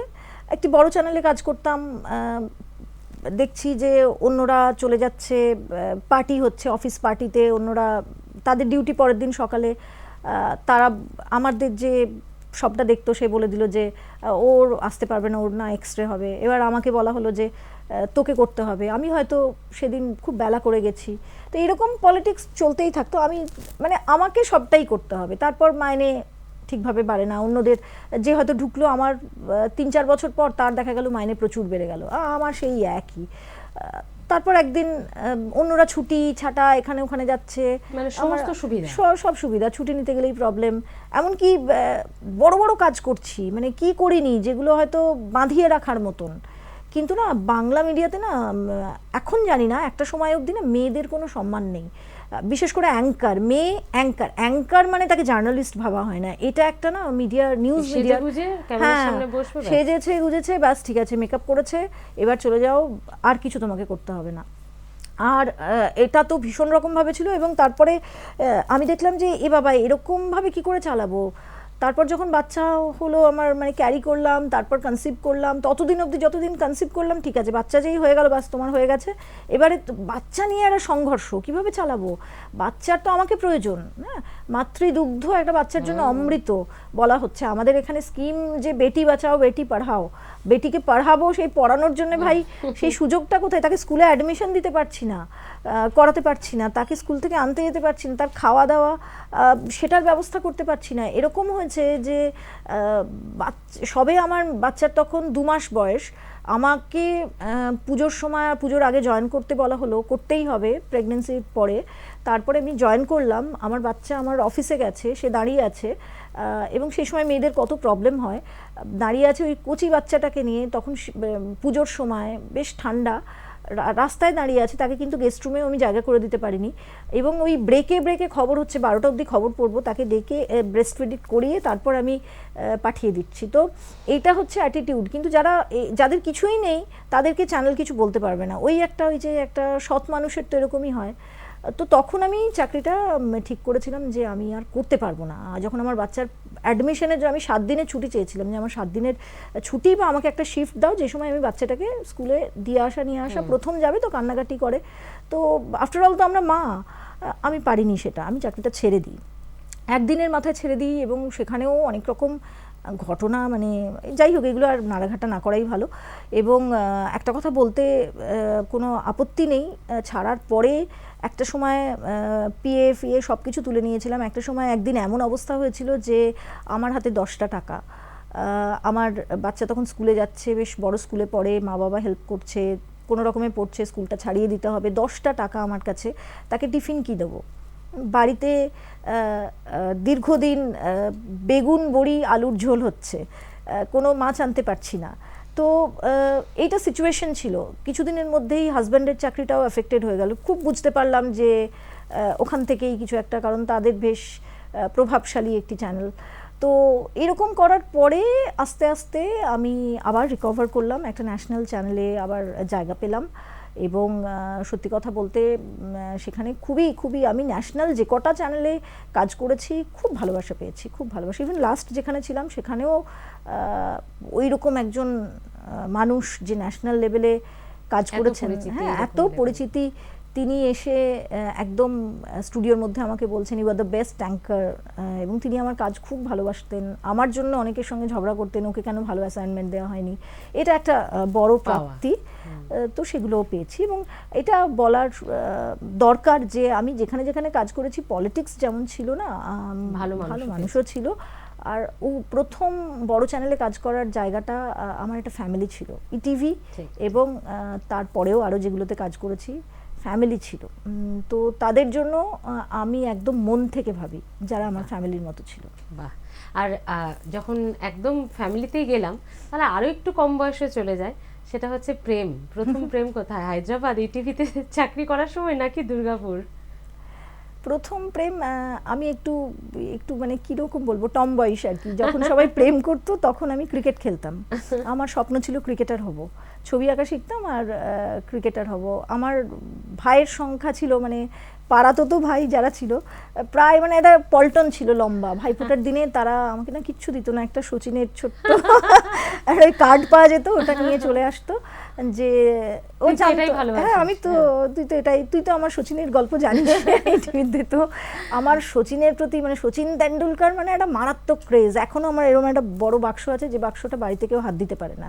সেই ছোটোবেলার শুকতারা, সেই ছোটোবেলার একটা সময় তো বাবা আমার একটা ছবি কেড়ে নিয়ে, মানে উচ্চ মাধ্যমিকের আগে আমি ওই ছবি দেখছি আর খেলা দেখছি আর পড়ছি। বাবা বললো ওই সচিনের মতনই তোর ভবিষ্যৎটা হবে, উচ্চ মাধ্যমিক পেরাইনি তুইও। তো এরকম লাইফ ছিল।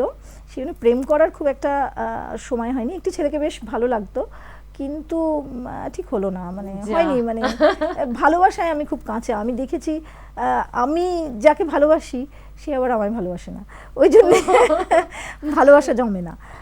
তো আমার একটা একটু একটু একটু নাকুচি ওখানে ব্যাপার আছে, ভালো ইংরেজি বলবে, বেশ লম্বা হবে, এইরকম মানুষকে আমার খুব, সেই বয়সটায় আমার খুব ভালো লাগতো। প্রথম ক্রাইটেরিয়া হচ্ছে ভালো ইংরেজি বলতে হবে আর লম্বা হতে হবে এরকম, তার চুল যেন কোঁকড়ানো হবে না। কিন্তু আমার হাজব্যান্ডের চুলটা কোঁকড়ানো, তো হয়ে গেছে ডেস্টিনি। এরকম একটি ছেলেকে রিজেক্ট করে দিয়েছিলাম, তার শুধু চুলটা কোঁকড়ানো বলে, যে আমি বিয়ে করবো না।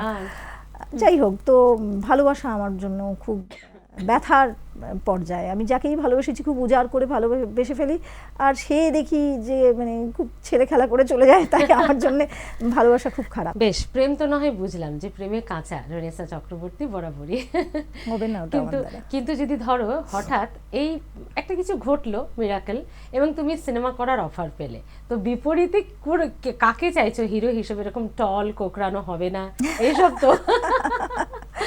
না, সিনেমার অফার পেয়েছি। অনেকেই বলে যে আপনার সিনেমা করা উচিত, অ্যাড ফিল্মে সিনেমার অভিনয় করার অফার পেয়েছি। কিন্তু না, আমার প্রথম থেকেই আমি দেখেছি অ্যাঙ্কারদের খুব, মানে নিউজ রুমে বাইরে প্রচুর ভালোবাসা, দর্শকদের প্রচুর ভালোবাসা। ইভেন মাইথোলজি চ্যানেলটা করার পরে আমি দেখেছি যে প্রচুর মানুষ আমাকে কানেক্ট করতে পারছে, আরে আপনি তো এই চ্যানেলের, ও বাবা কতদিন পর দেখলাম আপনাকে, আপনি কোথায়। অনেকে আবার ইটিভির সেই পরে আমাকে হয়তো দেখেনি, ও ইটিভির রেনেসা, আপনি কি ভালো লাগছে এরকম। কিন্তু আমি দেখেছি অ্যাঙ্কারদের একদম সম্মান নেই, মানে মেকআপ সর্বস্ব অ্যাঙ্কার, এটা না নিউজ রুমে ভীষণ রকম। এবং মালিকপক্ষ ইচ্ছে করে, যে কারণ যে চ্যানেলের মাথা যেই হোক, তার আমি দেখেছি নিউজ চ্যানেলে না সে অ্যাঙ্কার হতে চায়, ছেলে হোক বা মেয়ে। বিশেষ করে ছেলেরা বলে না যে চ্ছেলেরা কুচুটে নয়, ছেলেরা খুব ভালো উদার মনের, ছেলেরা ভীষণ মানে মিন মাইন্ডেড ছেলে আমি দেখেছি মিডিয়াতে, যারা চ্যানেলে এলো, আপনি ভালো লেখেন, ভালো এডিটার, তো ভাই আপনি থাকুন না, সঙ্গে সঙ্গে একটা শো করবে। শো করার পরেই তারা আদার্স যে মহিলা অ্যাঙ্কার আছে সেই মহিলা অ্যাঙ্কারদেরকে তখন নামাতে শুরু করলো, মানে মেয়ে মানে কি, এই ব্যাপার। আমি একটি বড় চ্যানেলের নাম করব না, সেখানে একজন বলেছিল মেয়ে দিয়ে কি ছাগল দিয়ে কি চাষ হয় নাকি, হ্যাঁ, তো এই ধরনের কথাবার্তা। তো আমাকে আরেকজনও বলেছিল যে তাহলে তো তিনি সাংবাদিক হলেন কি করে, যদি মহিলাদের সঙ্গে সম্পর্কে তার এই ধরনের চিন্তা ভাবনা, তার সাংবাদিকতা নিয়েও তো প্রশ্ন থাকে। সেই জন্য সেই চ্যানেলটিতে মহিলা সাংবাদিক রিক্রুটেডই হয় না, মহিলারা সুন্দর হলেই তবে সেখানে অ্যাঙ্কার হিসাবে চান্স পায়। যাই হোক, তো তারপর এরকম আমাকে একজন বলেছিল, খুব বিখ্যাত একটি রিপোর্টার আমাকে বলেছিল যে রেনেসা, তোমার এখন তুমি করছো ঠিক আছে, কিন্তু তোমরা তো অ্যাঙ্কার, তোমরা তো আসলে তোমাদের তো শরীর সর্বস্ব জীবন, মানে আসলে এটা তো বেশ্যাবৃত্তি। তুমি যদি যতদিন তোমার শরীরটা থাকবে, তুমি দেখতে সুন্দর থাকবে, ততদিন তুমি কাজ করবে, তারপর কিন্তু এটার কিন্তু ভ্যালিডিটি শেষ হয়ে যাবে।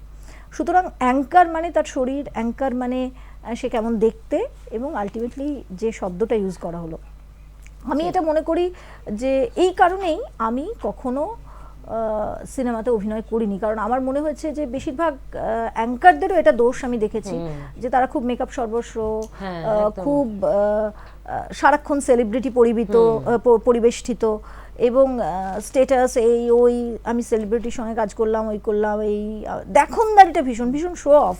মানে কি নিজেকে সাংবাদিক নয়, নিজের কতটা জ্ঞান আছে, পড়াশোনা করা, স্টাডি নয়, কতটা শো অফ এবং একটা সেলেব ইমেজ তৈরি করা, একদম এটাতে বেশি সময় নষ্ট ভীষণ করে। ভীষণ ভীষণ।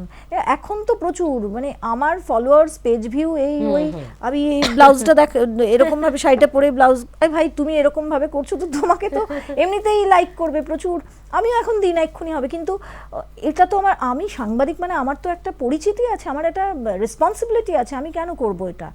এই জায়গা থেকে আমার মনে হয়েছিল যে আমি কখনোই সিনেমাতে অভিনয় আমি করব না, সেই জন্যই আমি করিনি। কারণ আমি সেলিব্রিটিদের নিয়ে আমার শোতেও এখনো পর্যন্ত কাউকে নিয়ে কোনো কিছু অনুষ্ঠান করিনি, কেননা এখন ওই জয়া বচ্চনকে আমার মানে খুব একটা পছন্দ নয়, খুব খিটখিটে মহিলা, কিন্তু তবুও ওনার অভিনয় তো সত্যিই মনে রাখার মতন, এবং মানে আমি জয়া বচ্চনের মানে টেরিফিক ওনার অভিনয়ের ফ্যান, মানে এখনও আমি গুড্ডি, কত সিনেমা, মানে অভিমান দেখি, এখনও দেখি। তো কিন্তু উনি একটা খুব সত্যি কথা বলেছেন, যে এই যে প্যাপ কালচার, পাপারাজ্জি বিভিন্ন জায়গায় যাচ্ছে, সেলিব্রিটিদের ঘুরছে, এই করেই তো বাংলায়ও এরকম শুরু হয়েছে, যে সেলিব্রিটিদের পিছনে পিছনে যাচ্ছে, সে কি করছে না করছে, করে করে কি হচ্ছে আলটিমেটলি, ভাই কিছুই হচ্ছে না। তো এই সবের জন্যই আমার মনে হয় সেলিব্রিটি সেই নেতাজি সুভাষচন্দ্র, সেলিব্রিটি একদম একজন সোশ্যাল ওয়ার্কার, যে সত্যি হয়তো প্রচারই সেরকম ভাবে করে না, কিন্তু মানুষ হিসাবে মন থেকে খুব ভালো, সে হচ্ছে আমার জন্য সেলিব্রিটি। তো এই সেলিব্রিটি কনসেপ্টটা বাংলায় কেন নেই? এরকম অনেক মানুষ আছে আমি যাদের চিনি, সোশ্যাল ওয়ার্কের এই প্রফেশনটায় আসার পর আমি জানি যে কি নিচু স্তরে গিয়ে মানুষ কাজকর্ম করছে, যারাই আসল হিরো, একদম তারাই আসল সেলিব্রিটি, একদম। তাদের সেটা হয় না, তাদেরকে কেন প্রজেক্ট করছো না? খালি ওই কে কি কোথায় যাচ্ছে, কয়েকটা সিনেমা করছে, তার মানে সে সেলিব্রিটি হয়ে গেল? আর সমাজে তাদের কি অবদান, সেটাও তো ভাবতে হবে যে অবদানটা কি তাদের, মানুষ হিসাবে কি কি করতে পেরেছে। একদম। আচ্ছা, আজ কতটা স্যাটিসফাইড? শান্তিতে আছি। আর একটা কথা বলি, যদি তুই যেটা বললি আমি সেটার উত্তরটা দিতে চাইবো, না হলে এটা বোধহয় খারাপ হবে, যে আমি কোনোদিন যদি আমার স্বপ্নে চোখ বন্ধ করে যদি কারোর সাথে অভিনয় করতে চাই, এমনি তো করবো না, এমনি স্বপ্নে যদি করতে চাই, সেটা উত্তম কুমার। উত্তম ছাড়া আমি ভাবতে পারি না, মানে উত্তমের প্রত্যেকটা সিনেমা আমার এখনো ভালো লাগে। আমি নতুন সিনেমা ওই জন্য খুব একটা দেখি না, যে ভূমিকাতেই থাকুক না কেন, ওই ধুতি পরে, উফ, মানে ধুতি যে এত হরটা এত ভালো, কি ভালো। আমরা দূরদর্শন দেখেছি বলে বোধহয় আমরা সাদা জানি। কালো, সুচিত্রা, আর মানে কতবার নিজেকে সুচিত্রার জায়গায় দেখা, এটা তো উত্তমের কোনো রিপ্লেসমেন্ট নেই, এটা একটা ব্যাপার। যাক, তোমার এই সুপ্ত ইচ্ছেটা জানতে পারলাম আজকে পডকাস্টে বসে। আচ্ছা, তুমি যেটা বলছো, মানে পলিটিক্সের জায়গায় যদি আরেকটু আসি, একজন ধরো এই এত তো পরিবর্তন হচ্ছে, তুমি পরিবর্তনের কথা বললে ঠিকই, সমাজের পরিবর্তন ছেড়ে দাও, দলের ক্ষমতার পরিবর্তন হলো, সরকার নতুন গঠন হলো, সাংবাদিকরা কি একই জায়গায় রয়েছে নাকি তাদের অন্যভাবে পরিবর্তন হলো? সাংবাদিকরা কি কিছু পেলো নতুন? যারা পাওয়ার তারা পেয়েছে, যারা আখের গোছাতে পেরেছে তারা পেয়েছে, তারা সাংবাদিক নয়, তারা কখনোই আর সাংবাদিক নয়। কিন্তু সাংবাদিকতা কনসেপ্টটাই চেঞ্জ হয়ে গেছে। কিন্তু যারা ছাপোষা সাংবাদিক, যারা চাকরি করে, দিন আনে দিন খায়, অফিসে আসে, কাজ করে, আবার বাড়ি যায়, ছেলে মেয়েকে স্কুলে নিয়ে যায়, বা এখনো বিয়ে থাওয়াই করেনি, বা যারা একা সিঙ্গেল থাকে, মা আছে বাবা আছে, তাদের কোথায় চেঞ্জ হলো? কিছুই হলো না এখনো পর্যন্ত। একটা চাকরি, একদমই চাকরি। অ্যাঙ্কাররা কোনো অ্যাক্রেডিটেশন কার্ড পায়? কোনো প্রেস ক্লাব তো আছে আমাদের এখানে, কোনো কার্ড পাচ্ছে আমাদের? একটি চ্যানেলে আমি কাজ করতাম, বড় চ্যানেল, সেখানে প্রত্যেকটা বিভাগে একটা করে প্রাইজ দেওয়া হয় এভরি মান্থ। অ্যাঙ্কারদের কোনো প্রাইজ নেই। আমি জিজ্ঞেস করেছিলাম যে লালগড় আন্দোলন, কিষেনজির যে হত্যা, তারপরে আরও স্টিফেন কোর্ট, আমরির যে আগুন লাগা, এগুলো 8 ঘন্টা 9 ঘন্টা ধরে খবর পড়া দাঁড়িয়ে থেকে, উইদাউট ওই কতটুকু ইনফরমেশন, সেই ইনফরমেশনকে কানে নিয়ে আবার বলা, এটা তো একটা বড় ব্যাপার। বলেছিল অ্যাঙ্কারদের কোনো ক্যাটাগরি নেই। সুতরাং অ্যাঙ্কারদেরকে না এখনও খুব নিচু চোখে দেখা হয়। এখন তো অ্যাঙ্কার কনসেপ্ট নেই, নেই, কোথায় অ্যাঙ্কার এখন নেই। কনসেপ্ট, এখন অ্যাঙ্কার রিপোর্টিংও করছে, সবকিছু জায়গায় অনেক কিছু কাজও করছে আমার অ্যাঙ্কার। মনে হয় এটাই ভালো। এটাই ভালো, এটাই হ্যাঁ, ভালো। এটাই কিন্তু ভালো। তা সত্ত্বেও না ওই যে মুখে মেকআপ নেওয়ার একটা আমার মনে হয় ঈর্ষা, এটা ঈর্ষা। আমি যখন রিপোর্টিংয়ে বেরোতাম আমি দেখেছি না, আমাকে যারা ফেসবুকে ফলো করতো, রেনেসাদির কাজ দেখে যারা বড় হয়েছে, রেনেসাদি বলে যারা পাগল হতো, যখন আমি রিপোর্টিংয়ে নামলাম করতে রাস্তায়, তখন সেই মানুষগুলোর থেকেই বিরোধিতা এলো। বাংলায় এখনো সিন্ডিকেট জার্নালিজম চলে, মানে কোনো একজন নেতা আসছে, তার বাইট নেব, আমি গিয়ে কোনো বাইট নিতে পারবো না, সেই আইন কোনো জায়গায় নেই। একজনের দুজনের কুক্ষিগত কিছু নেতা থাকে, বাইট নিতে গেলে একটা জায়গায় বোমগুলোকে রেখে দিতে হবে, এবং সেই নেতা এসে বলবে একটা প্রশ্ন, দাদা এটা কি, দাদা ওটা কি। একজন তো এটাও বলেছিল, ওই দাদা না আমার, ওই দাদা আমার, তারপরে দাদা জেলে চলে গেছেন, যাই হোক, তো ওই দাদা আমার। তো এই হচ্ছে ব্যাপার, দাদাদের বদান্যতায় এই যে বলে এখন যে এই চ্যানেল ওই চ্যানেল, এখানে এই রাজনীতি ওই রাজনীতি। তুই আমি যখন শুরু করেছি, আমরা জানি যে একটা চ্যানেল ছিল যেখানে রিক্রুটমেন্টই হয়েছে রাজনৈতিক, কে কি দল করে, কার কি বিশ্বাস, সেইটার উপরে। তো সুতরাং রাজনীতি আগেও ছিল, এখনো আছে, কিন্তু সাংবাদিকদের কোনো কিছুই চেঞ্জ হয়নি। আর সাংবাদিকের এখনো পকেট ভরেনি। যারা পকেট ভরার কিছু ধান্দাবাজ, তারা প্রত্যেকটা যুগেই তারা শুধু জামা বদলায়, যে দলই আসুক তারা জামা বদলায়, তারা সবসময় ক্ষমতার অলিন্দে থাকে, এবং বাকি যারা থাকে তাদের সাইড করে দেয়, তাদের আর কিছু হয় না, তাদের জন্য কেউ লড়েও না। এখনো প্রেস ক্লাবে যারা যায়, কজন মহিলা সাংবাদিকের অ্যাক্রেডিটেশন কার্ড আছে, কজন মেয়ে অ্যাঙ্কারদের অ্যাক্রেডিটেশন কার্ড আছে, ডিজিটাল মিডিয়া কতটা অ্যাক্লেমড, এখনো তারা স্বীকৃতই নয়। তাহলে কি করছেন আপনারা আমি জানি না, আমি আশাবাদী নই, এবং খুবই বঞ্চনা, খুব খারাপ লাগা।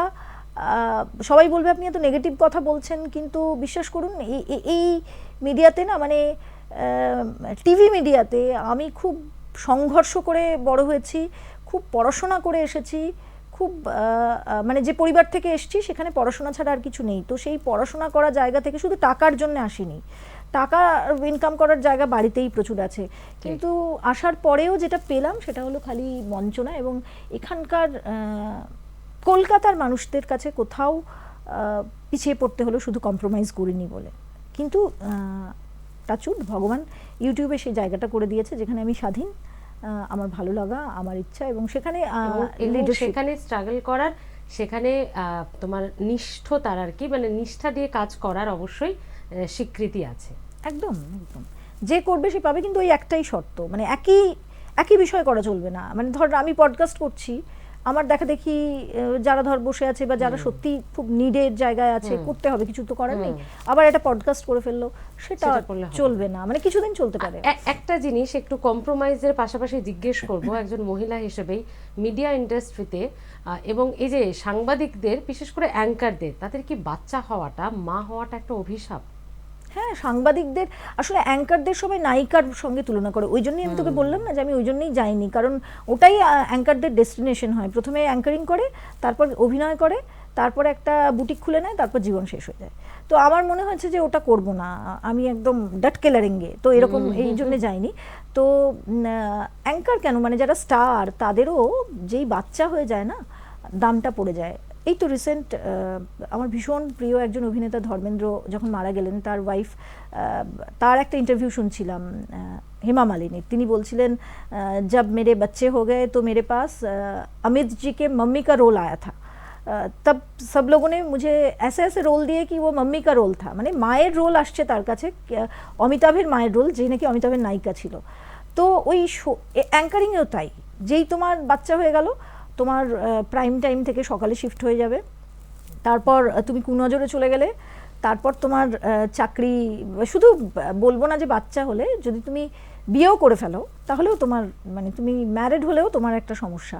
তো ওই জন্যে প্রচুর সাংবাদিক, প্রচুর অ্যাঙ্কার এখানে এসছে, হারিয়েও গেছে। জায়গা করতে হলে পড়াশোনা করতে হবে, এর কোনো সাবস্টিটিউট নেই। আচ্ছা, বিয়ের বাজারে এখনো এই যে ইউটিউবটাই যদি আমাদের ভবিষ্যৎ হয় বা হচ্ছে, এখন বর্তমান তো ডিজিটালি যুগ, তো বিয়ের বাজারে ডাক্তার ইঞ্জিনিয়ার ছাড়া ইউটিউবার ছেলে, এটা কি মেয়ের মা বাবারা ভালোভাবে নিচ্ছে? সেটা তো জানি না, আমি তো একটু বলো মেয়ে তো এখনো বিয়ে দেওয়ার বয়স না, হয়নি। না, না। তবে অনেক বড় বড় ডাক্তার আমাকে বলেছেন যে ধ্যাৎ কি করছো, আর ইউটিউব, তাদের ছেলেমেয়েরা আবার ডাক্তার হয়নি কিন্তু তারা ইউটিউবার। হ্যাঁ, তো ইউটিউব সত্যি তো ইউটিউবে তো একটা বড় ইয়ে রয়েছে, কিন্তু এটা ঠিক যে ইউটিউবে প্যাশনটা প্রচণ্ড লাগে। আমি ইউটিউবে আসার পর থেকে এখনো তো আমি মানে ফুল টাইমার হইনি, তাতেও বলছি আমার কোনো ছুটি নেই। মানে আমি, মেয়ে আমাকে বলছে আমার জন্য মা এটা কিছু করে দাও, আমি করছি, তখন আমি ইউটিউব করছি। আমি রাত্রে শুতে যাচ্ছি 3-4 হয়ে যাচ্ছে, 24/7 আর বোধহয় আমার মনে হয় এক একদিন আমি পাগলের মতন চিৎকার করতে থাকি যে আমার কাছে যদি আরেকটু সময় থাকে। হয় না, প্রচন্ড চাপ, প্রচন্ড চাপ। ইউটিউব কিন্তু খুব ইজি ওয়ে নয়। ওই যারা অনেকে ভাবছেন যে এই একটু যাই হোক সারাদিনে একটু না, কিছু না, করে না, দিয়ে দেবো আর আমার লক্ষ লক্ষ টাকা ইনকাম হবে, সেটা না, কিন্তু নয়। মানুষের আর বিশেষ করে মাইথোলজি না, মানে মাইথোলজিতে এটা তো শুধু এই গান দিয়ে একটা রিল চালিয়ে দিলাম তা নয়, রিসার্চের প্রচুর, যে কোনো যে সাবজেক্টে কোনো কন্টেন্টে ভালো কন্টেন্ট রিসার্চ করো, রিসার্চ ছাড়া হবে না। তুমি কাজ করো, তোমার সাফল্য আসবে, কনসিস্টেন্টলি করো। ঠিকই, ঠিক। আর সামাজিক মর্যাদার দিক থেকে এই যে নিজে যখন এখন একটা ভালো ইউটিউবার হয়েছে, একটা সফল ইউটিউবার হয়েছো, সামাজিক সফল কিনা জানি না, করছি। হ্যাঁ, সামাজিক মর্যাদার দিক থেকে সেটা কতটা সাড়া পাও, বা আত্মীয় স্বজন বন্ধু বান্ধব নিজের তরফ থেকে কতটা পাও সেটা? আমার প্রথম থেকেই, আমি না সবেতেই অতীতে চলে যাচ্ছি, আমার না একটু মানে কি বলতো, যে ভিউয়ার্সরা আমাকে খুব ভালোবাসে, কিন্তু আমি খুব যে জায়গাগুলোতে থাকি সেইখানে একটা ঈর্ষা তো থাকেই। তো আমি এটা বলতে পারি, ভিউয়ার্সদের জন্য বলতে পারি যে প্রচুর ভালোবাসা পেয়েছি, প্রচুর প্রচুর। মানে এত মেল আসে, এত কি বলবো, যে মেসেঞ্জারে মেসেজ আসে, কমেন্ট আসে, যেগুলো আমাকে ইন্সপায়ার করে, প্রচুর ইন্সপায়ার করে। কিন্তু আবার এটাও আমি শুনি যে এই যে যতটুকু এগোচ্ছি, খুব অল্পই এগোচ্ছি, এটাও আবার আমার পুরনো অনেক চ্যানেলের খুব একটা ভালো লাগছে না, সেটাও শুনি। আই ডোন্ট নো এটা সত্যি না মিথ্যা, নাকি কেউ এমনিই বলে দিচ্ছে, আই ডোন্ট নো। কিন্তু এখন না ওই মানে আর সময় থাকে না, কি বলতো, যে কে কি করলো না করলো, কে ভাবলো। আর স্পিরিচুয়ালিটি এমন না, তোমাকে পুরো চেঞ্জ করে দেবে স্পিরিচুয়ালিটি। ভীষণ ভালো লাগে স্মৃতি, আমি তোকে বলছি যে সকালবেলা তুমি যদি পুজো দিয়ে, মানে একটা, এটা হয়তো বয়সেরও ব্যাপার, এখন 40 পেরিয়েছে তো, এখন আমি যদি প্রণাম করে ঠাকুর পুজো করে উঠি, সেটা একটা ভালো লাগা এটাকে। কিন্তু ঠাকুরের সঙ্গে ওখানেও ফাঁকি নয়, অনেকে দেখবি নম বিষ্ণু নম বিষ্ণু কি যে পুজো করছে কে জানে, ওরকম না। মানে পুজোটাকে কানেক্ট, ঠাকুরের সঙ্গে কানেক্ট করো। তোমার কান্না পেলে তুমি ঠাকুরের কাছে কাঁদো, তোমার ভালো লাগলে ঠাকুরকে তুমি থ্যাংক ইউ দাও। আমি সবসময় এটা বলি যে আমার যখন খুব খারাপ হয়, আমি বলি ঠাকুর তুমি এটা করতে পারলে আমার সাথে, তুমি ভ্যা ভ্যা করে কাঁদছি, হয়তো আমরা ম্যাক্সিমামই এরকম করি, আমি তো এত সৎ, তুমি কেন আমাকে এরকম। আমি কত আমার চ্যানেলে প্রতিদিনই কাজ করার পর যখন স্বীকৃতি পাইনি, সারা রাত জেগে পড়ার পরেও স্বীকৃতি পাইনি, আমি এসে কেঁদেছি, ঠাকুর তুমি আমার সাথে এরকম করলে। কিন্তু এখন যখন আমার সাথে ভালো হয়, আমি কি বলতে পারি যে ঠাকুর তুমি আমার সাথে এত ভালো কেন করলে? তো এটা বলাটাও খুব জরুরি, তোমার দিন বদলে যাবে, তুমি ঈশ্বরের স্মরণে এসো, তোমার দিন বদলে যাবে। আমি বলছি না তুমি ওই রিচুয়ালস, এই রীতিনীতি, কুসংস্কার, তুমি মনে পুজোর আসনেও যেতে হবে না, মনে তাকে অনুভব করো, তোমার দিন বদলে যাবে। তাই কে স্বীকৃতি দিল না দিল আমার যায় আসে না, আমার ভিউয়ার্সরা প্রচণ্ডভাবে এনকারেজ করে, এবং আমি তো বলবো যে আমার কন্টেন্টেও কি করব তারা আমাকে মেল করে জানিয়ে দেয়, তো তারা তো আমার গাইড, ফিলোসফার। এবং একটা যেটা আগেও বললাম যে আমার আগে যারা করেছে, আমরা যখন নিউজ পড়ছিলাম, আমার আগে যারা করেছে, অরিজিৎ ছিলাম, শিবাজিদা, কুনাল, এবং আরও আমি বোধহয় কারুর নাম মিস করছি, তো তারা পথপ্রদর্শক, এত সুন্দর সুন্দর কাজ করছে তারা। তবে হ্যাঁ, এটাও ঠিক যে অনেকজন এসে গেছে যারা কিন্তু এটা ডিজার্ভ করে না, এবং ওই নকল টুকলি এর ওর এটাও ঠিক না, এটা করে বেশি দিন সাস্টেন করা যাবে না, নিজস্বতা কিছু করতে হবে। একদম। আর তোমাকে বেশিক্ষণ ধরে রাখা যাবে না, আমি জানি প্রচুর নিজের কাজও আছে তোমার, কিন্তু একটা শেষ প্রশ্ন একদম অন্যরকম, লক্ষ্মীর ভান্ডারকে কিভাবে দেখো? আমার নেই, আমি মনে করি লক্ষ্মীর ভান্ডার নাও না? না, আমার নেই, আমার স্বাস্থ্যসাথীও নেই, তো আমি ট্রাই করিনি, বাট অবভিয়াসলি এটা একটা ভালো প্রজেক্ট, খুবই ভালো প্রজেক্ট। এবং যদি ভোটের অঙ্কে দেখো, ভোটের অঙ্ক যদি দেখা হয়, তাহলে তো সত্যি কথা, এটা তো একটা মানে ব্রহ্মাস্ত্র, এই ব্রহ্মাস্ত্রে এটা তো অর্থনৈতিক, এখন তো আর ওইরকম ব্যাপার না, এখন পলিটিক্সটাও একটা ক্যালকুলেশন করে চলে, প্রত্যেকের একটা Marketing. টিম থাকে, মার্কেটিং থাকে, সেই জায়গায় স্বাস্থ্যসাথী এবং এটা তো একটা সত্যি দারুণ প্রজেক্ট। এবার এটাকে ডিফেন্ড করার জন্য অপোজিশন করবে? কি করছে সেটা দেখা দরকার। তো বাংলা, একটা কথা বলবো যে বাংলা খুব সহজ জায়গা নয়, যারা ভাবছে বাংলা খুব সহজ জায়গা, সেখানে কিন্তু মানুষ কিন্তু খুব ইন্টেলিজেন্ট, বাংলার মানুষ খুব ইন্টেলিজেন্ট। তো সেই মানুষদের এখানে নারীর ভোটার সংখ্যা সব থেকে বেশি। তো এই এত কিছু ভাবনা রেখে তবে বেশি কিছু বলবো না, কিন্তু তবে এখানে লড়ো ভাই। আর জামার অদল বদল, একই লোক একই ইয়ে করে এখানে কিছু হয় না। অতএব পিওর ইমেজ, ভালো মুখ, এগুলো বাংলার জন্য খুব দরকার। তো এটা যদি না থাকে তাহলে বাংলার ওই একই থোরবুড়ি খাড়া, খাড়া বুড়ি থোর, যেই আসুক একই হবে। বাহ, খুব ভালো লাগলো কথা বলে। অনেক অনেক না জানা কথা, অনেক মাইথোলজির পেছনের অনেক ভালো লাগার কথা রেনেসাদের কাছ থেকে আজকে আমরা জানলাম। আশা করি যারা মাইথোলজির দর্শকরা রয়েছেন, mythology by Renaissance, podcast by Renaissance, তাদের কাছে আজকের এই রেনেসা একটু অন্যরকম ভাবে ধরা দিল। খুব ভালো থেকো, আগামী দিনেও এভাবেই তোমার পথ চলা আরো মসৃণ হোক, এভাবেই সকলকে নিয়ে ভালো থেকো, হাসি খুশি। আর হ্যাঁ, এভাবেই কিন্তু স্পষ্টবাদী থেকে আপনারা ভালো থাকুন, দেখতে থাকুন আর প্লাস নিউজ, সবার আগে সবার পাশে।